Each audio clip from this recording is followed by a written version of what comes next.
Ei, alanud on Sunmori ehitusvõistlus. Et see on üleüldse meie kõige esimene ehitusvõistlus, nii et me ise ka ei tea, mis seal täpselt tulema hakkab või kui palju osalejad on. Sellel võistlusel on meil ka teemaks on siis üle ääre, paneme välja ka auhinnad, 2 25 eurost Sunmora kinkekaarti. Võitjad siis selgitame välja 2 viisil, et esimese võitja siis valib rahvahääletus ja teiseks võitjaks siis valime oma isikliku lemmiku.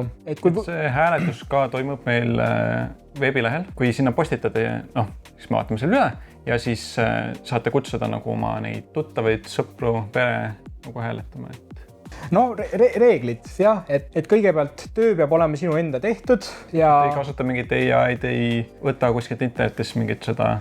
Ja et see võis ka olla selline töö, mis ongi tehtud selle võistluse jaoks, mitte mingid varem tehtud töid. Ja võib siis kasutada kas päris klotse või ka mingit disainitarkvara, et meie näiteks soovitaksime Stad.io-d või Bricklink Studio ja põhimõtteliselt.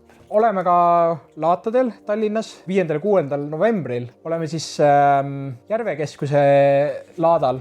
Esimesel korrusel me täpselt ei tea, kus meie see asukoht on, aga kui on huvi, siis võite tulla sinna vaatama, et millised tooted meil on. Saab ka proovida natuke kokku panna. Ja samuti siis oleme me Tallinnas 15. novembril Tondiraba mis selle laada nimi on, mul ei tule pähe praegu. See on Tondiraba laat, jah. Et lõbusat ehitamist ja ootame väga teie töid.